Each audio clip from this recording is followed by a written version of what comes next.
오늘도 하나님을 사모하는 마음으로 하나님의 저에 나오신 여러분들 사랑하고 축복합니다. 2월 16일 새벽 기도회를 시작하겠습니다. 우리 다 함께 찬송가 376장 찬양하시겠습니다.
이 시간 우리 같이 기도하셨으면 좋겠습니다. 몇 가지 기도 제목을 가지고 우리 같이 기도하시겠습니다. 첫 번째로 교회를 위해서 기도하겠습니다. 우리 교회가 하나님께서 기뻐하시는 공동체로 세워지게 하여 주시고 말씀과 기도로 하나 되어 사랑과 진리가 넘치는 교회, 지역과 세상을 섬기는 교회가 되게 해달라고 같이 기도하시겠습니다. 또 담임 목사님께서 증거하시는 말씀 가운데, 사역 가운데 성령님께서 함께 하셔서 이 한남주의교회가 하나님께서 기뻐하시는 교회 되게 해달라고 같이 기도하시겠습니다. 두 번째로 새성전 건축을 위해서 기도하겠습니다. 이 새성전 건축의 모든 과정이 하나님의 뜻과 인도하신 가운데 진행되게 하여 주시고 또 이 성전이 주님의 임재를 사모하는 예배와 기도의 집이 되게 해달라고 우리 같이 기도하시겠습니다. 또 복음 증거를 위해서 기도하겠습니다. 우리의 삶이 복음의 통로가 되게 하여 주시고 말과 행동으로 예수 그리스도를 증거하게 하여 주셔서 이웃으로 주님을 사랑으로 섬기는 교회와 성도들이 되게 해달라고 또 기도하시겠습니다. 또 위탁기관과 선교사님들의 사역 현장 가운데 사역 가운데 하나님의 보호와 인도하심을 더하여 주셔서 복음의 문이 열려 많은 영혼이 주께로 돌아올 수 있게 해달라고 우리 같이 기도하시겠습니다. 네 번째로 다음 세대를 위해서 기도하겠습니다. 다음 세대가 말씀 위에 굳게 서서 믿음으로 자라나게 하여 주시고 또 하나님 나라를 품은 세대로 준비되게 하여 주셔서 우리 한남주의교회가 다음 세대와 열방을 향한 선교의 사명을 충실히 잘 감당할 수 있는 하나님께서 기뻐하시는 교회 되게 해달라고 같이 기도하시겠습니다. 마지막으로는 각자의 기도 제목을 가지고 기도하시겠습니다. 우리의 삶의 자리마다 하나님께서 함께하여 주시고 기도의 제목마다 응답하셔서 정말 우리의 삶 가운데 언제나 하나님의 인도하신 가운데 머물 수 있는 하나님의 백성 되게 해달라고 우리 같이 기도하시겠습니다.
기도하시겠습니다.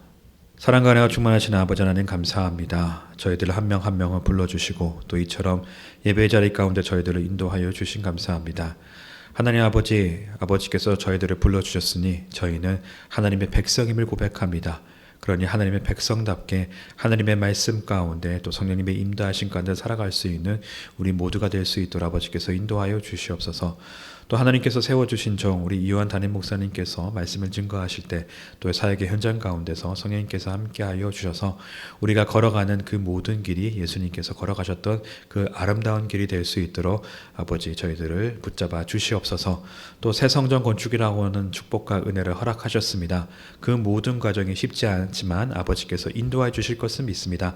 상을 만들어 주시고 사람을 세워 주셔서 그렇게 광야의 길을 걸어가게 만드셨던 그 하나님의 인도하심을 맛본 이스라엘처럼 아버지 우리도 이 과정을 통해서 하나님께서 역사하시고 만들어 가심을 경험하게 하여 주셔서 마침내 이 모든 과정이 끝났을 때에는 온전히 하나님을 바라보는 예배의 집이 하나님의 집이 되어질 수 있도록 아버지께서 인도하여 주시옵소서. 또 저희들에게 복음 증거하라고 말씀하셨습니다. 그러니 하나님 아버지 저희들 순종하는 마음으로 세상 가운데 주 예수 그리스도의 십자가와 사랑을 붙들고 나아갈 수 있는 저희들 모두가 될 수 있도록 아버지께서 인도하여 주시옵소서. 아버지 부족하지만 저희들을 불러주셨사오니 우리 마음 가운데 살아 역사하시는 그 예수 그리스도의 사랑에 힘입어 복음을 증거할 수 있는 저희들 모두가 될 수 있도록 아버지께서 인도하여 주시며 또 아버지께서 세워주신 위탁기관과 또 아버지께서 보내신 그 선교사님들의 삶 가운데 하나님의 보호하심과 인도하심이 넘치게 하여 주셔서 우리가 살아가는 그 모든 삶의 방향이 하나님을 알지 못하는 그들에게 기쁜 소식을 증거할 수 있는 놀라운 사역을 감당할 수 있는 교회 될 수 있도록 아버지께서 인도하여 주시옵소서. 또 다음 세대를 위해서 기도합니다. 다음 세대가 온전히 하나님을 바라볼 수 있도록 아버지 저희들은 언제나 기도하며 그들을 바라볼 수 있도록 아버지께서 인도하여 주시옵소서. 저희들이 물려줄 것은 믿음의 유산밖에 없음을 고백합니다. 하나님을 사모하는 모습과 서로 사랑으로 섬기는 모습을 그들에게 물려주고자 하오니 우리들의 삶 가운데 또 이 다음 세대를 위해서 살아갈 그 아이들의 삶 가운데 아버지께서 은혜를 허락하여 주셔서 우리가 살아가는 그 모습을 세상도 기뻐하고 하나님도 기뻐하시는 그런 모습으로 살아날 수 있도록 아버지께서 인도하여 주시옵소서. 하나님 아버지 저희들 이 시간 기도할 것을 가지고 나왔습니다. 아버지 마음 가운데 있는 고통들 또 이야기하지 못할 것들 또 아버지께 간구할 것을 가지고 아버지 앞에 나왔으니 아버지 저희들 기도하여 주실 때 저희들과 함께하여 주시고 저희들의 기도를 응답하여 주셔서 오늘 하루도 하나님과 동행하며 살아갈 수 있는 하나님께서 이끄시는 대로 걸어갈 수 있는 귀한 하나님의 자녀 될 수 있도록 아버지께서 인도하여 주시옵소서. 아버지 이 시간 말씀을 나누고자 합니다. 아버지께서 말씀하여 주실 때 그 말씀을 듣게 하여 주시고 또 그 말씀을 통해서 오늘도 역사하실 하나님을 온전히 바라볼 수 있는 저희들 모두가 될 수 있도록 아버지께서 인도하여 주시옵소서. 감사합니다. 예수님의 이름으로 기도드립니다. 오늘 우리들에게 주시는 하나님의 말씀은 요한복음 6장 1절부터 15절까지의 말씀입니다. 요한복음 6장 1절부터 15절까지입니다.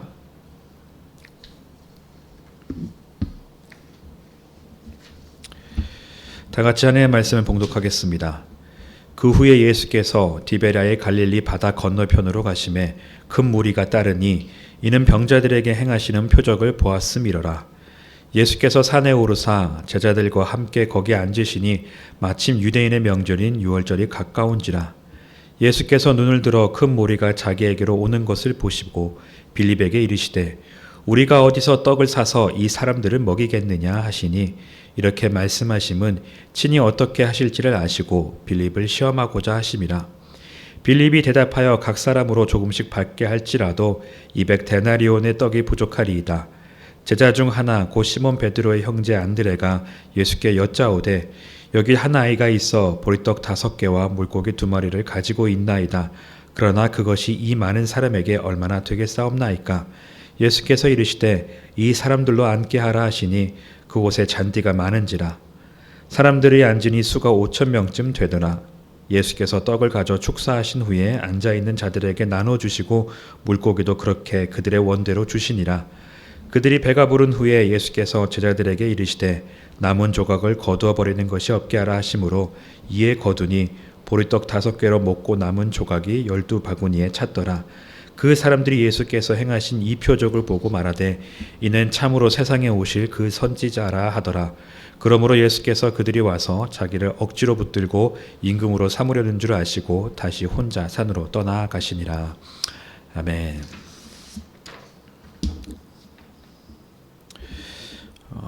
언제나 변함없이 큰 무리가 예수님을 따르고 있습니다.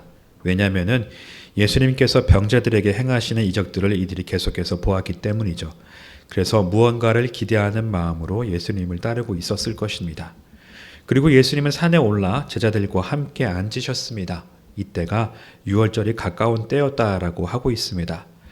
다른 공관복음에서는 이런 절기에 대한 언급이 없습니다. 그러나 요한복음은 오늘 다룰 오병이어 사건을 출애굽의 재현으로 읽게 하기 위해서 출애굽, 유월절 그리고 광야를 연상시키는 맥락에서 일어난 사건으로 바라보고 있는 것입니다. 즉 예수님께서 구원자이심을 나타내기 위해서 이런 구성을 가져갔다라는 겁니다. 예수님께서 빌립에게 물어보셨습니다. 우리가 어디서 떡을 사서 이 사람들을 먹이겠느냐? 예수님께서 이렇게 질문하셨던 것은 6절에도 나타나 있듯이 빌립을 시험하고자 하셨던 겁니다. 그리고 빌립은 이 질문에 현실적인 계산을 해보고 지금 가진 돈으로는 턱없이 부족하다라는 대답을 하고 있습니다. 우리는 이 사건을 잘 알고 있으니 믿음이 부족한 사람이라고 대답을 할 수 있을 것 같습니다. 그런데 따지고 보면은 예수님께서 물어보신 그 질문에 빌립은 올바르게 대답을 한 것이죠. 이때 안드레가 보리떡 5개, 물고기 2마리를 가진 한 아이를 데리고 옵니다. 안드레 또한 현실적으로 당장 먹을 것을 가질 수 있는 아이를 데리고 온 것입니다. 그러나 안드레의 대답 또한 현실적으로 이것을 가지고 사람들을 다 먹일 수는 없을 것 같다라고 하고 있습니다.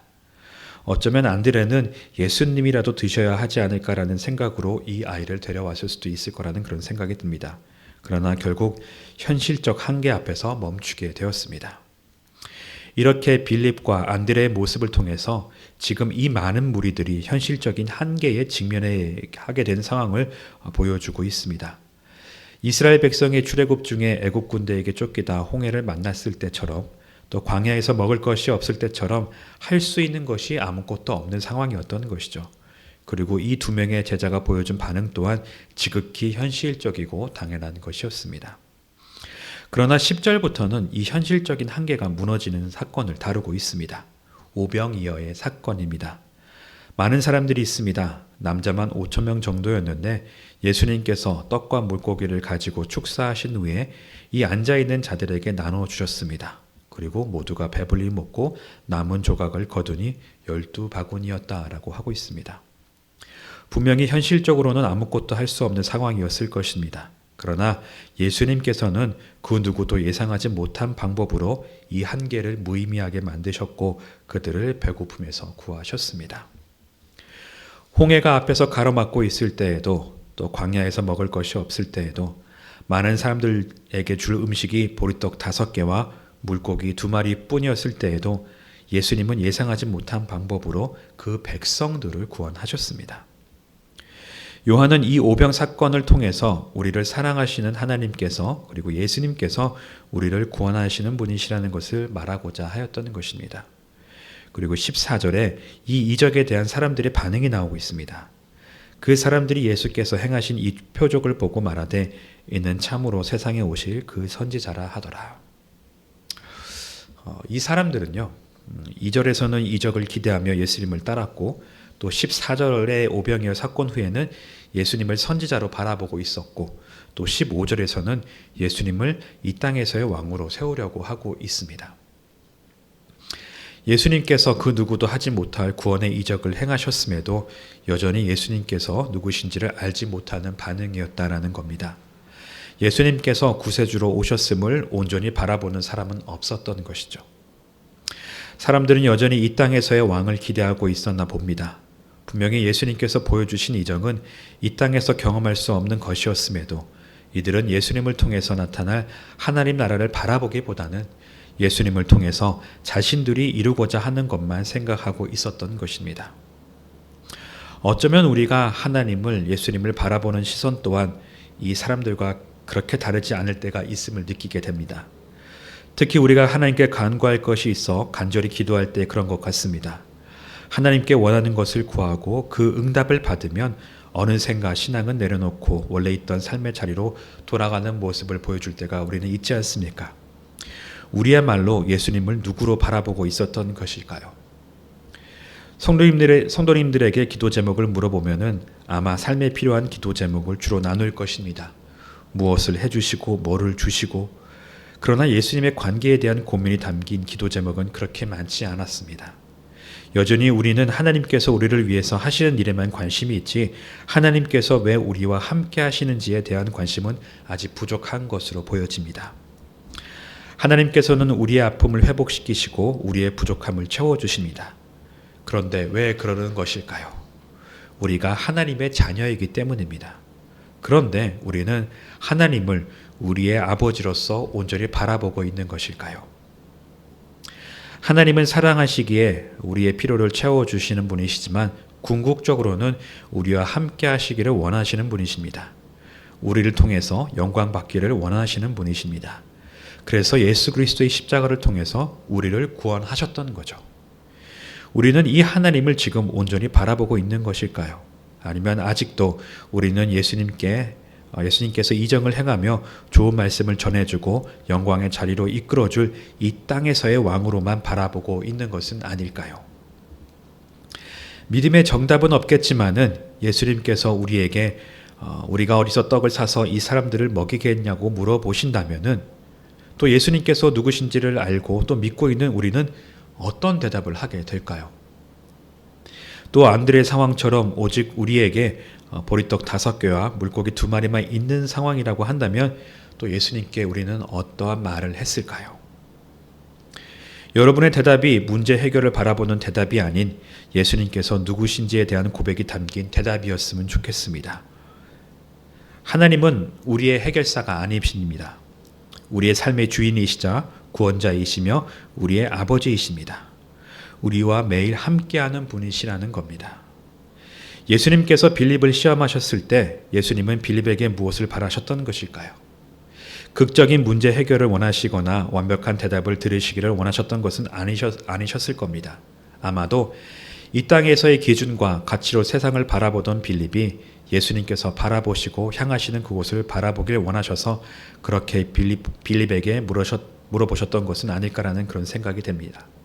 그래서 먼저 세상의 방법으로 고민하게 하여 주시고 오병이어의 사건을 통해서 빌립이 알지 못하는 하나님 나라를 조금이라도 바라볼 수 있도록 하신 것이 아닐까라는 그런 생각이 듭니다. 그래서 내가 걸어가는 그 길을 너희도 같이 걸어간다면 내가 누구인지 그리고 하나님의 뜻이 무엇인지 알게 될 것이다의 의미로 빌립을 시험한 것이라는 생각이 듭니다. 여러분, 우리에게 예수님은 누구십니까? 이 질문에 대한 답변을 여러분들의 삶 가운데서 찾아가실 수 있기를 간절히 소망합니다. 그래서 이 답변을 예수님 앞에서 하실 때 우리의 필요를 찾는 그런 답변이 아니라 예수님께서 누구신지를 고백하는 그런 고백의 답변이 될 수 있기를 간절히 소망합니다. 우리 같이 기도하시겠습니다. 언제나 함께 하시는 하나님 아버지, 우리는 하나님을 온전히 바라보기보다 여전히 삶에서 일어나는 사건과 결과에 먼저 마음을 뺏길 때가 참 많이 있습니다. 부족해 보이는 현실 앞에서 현실적인 계산을 할 때도 많이 있습니다. 그러나 손에 쥔 것이 너무 작아 보일 때 그 작음보다 더 크신 주님을 보게 하여 주시옵소서. 떡이 늘어나는 기적보다 떡을 들고 감사하신 주님의 손길을 바라보게 하여 주시고 문제가 해결되는 순간보다 그 순간에도 우리와 함께 하시는 하나님을 신뢰하게 하여 주시옵소서. 우리의 삶에 이해되지 않는 상황이 찾아올지라도 주님이 여기 계신다는 사실이 우리에게 가장 큰 위로가 되게 하여 주시옵소서. 이 세상에서의 시선이 아닌 우리 안에 계신 예수님을 시선으로 모든 것을 바라보게 하셔서 지금 이 순간에도 우리와 함께 하시는 하나님의 동행함을 기뻐할 수 있는 우리 모두가 되게 하여 주시옵소서. 우리의 참 생명이 되시는 예수 그리스도의 이름으로 기도드립니다. 아멘. 하늘에 계신 우리 아버지, 아버지의 이름을 거룩하게 하시며 아버지의 나라가 오게 하시며 아버지의 뜻이 하늘에서와 같이 땅에서도 이루어지게 하소서. 오늘 우리에게 일용할 양식을 주시고 우리가 우리에게 잘못한 사람을 용서하여 준 것 같이 우리 죄를 용서하여 주시고 우리를 시험에 빠지지 않게 하시고 악에서 구하소서. 나라와 권능과 영광이 영원히 아버지의 것입니다. 아멘.